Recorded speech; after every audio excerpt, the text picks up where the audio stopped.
யார் அந்த தம்பி என அதிமுக சார்பில் போஸ்டர் ஒட்டப்பட்டிருக்கிறது. இது தொடர்பான கூடுதல் தகவல்களை நமது தலைமை செய்தியாளர் சிவா வழங்கிட கேட்கலாம். சிவா, வணக்கம். உங்க தகவல்கள். டாஸ்மாக் முறைகேடு தொடர்பாக அமலாக்கத்துறை கடந்த சில நாட்களாகவே தமிழ்நாட்டின் பல்வேறு பகுதிகளில் ஒரு திடீர் சோதனையை நடத்தி வருகிறது. இந்த சோதனையில இந்த டாஸ்மாக் நிர்வாக இயக்குனர் உள்ளிட்ட பல்வேறு முக்கிய அதிகாரிகள், அரசுக்கு நெருக்கமாக இருக்கக்கூடிய பல்வேறு முக்கியஸ்தர்களுடைய வீடுகள் எல்லாம் இந்த சோதனை என்பது நடத்தப்பட்டது.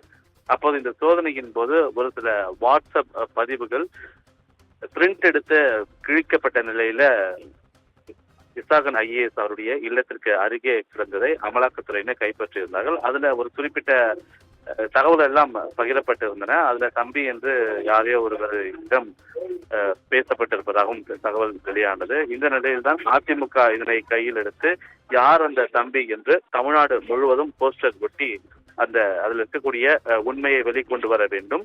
இந்த டாஸ்மாக் முறைகேட்டில் ஈடுபட்டிருக்கக்கூடிய அந்த முக்கிய நபர்கள் யார் யார் என்பது தொடர்பான ஒரு முழு விவரங்களை வெளியிட வேண்டும்.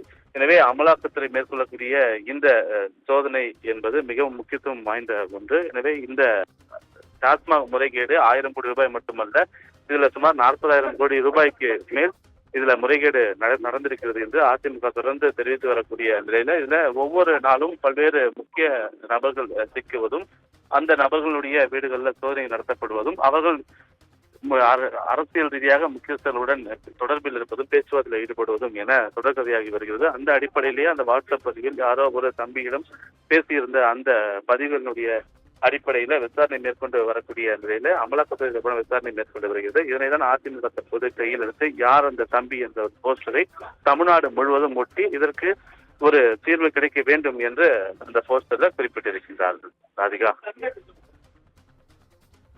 உங்க தகவல்களுக்கு நன்றி சிவா.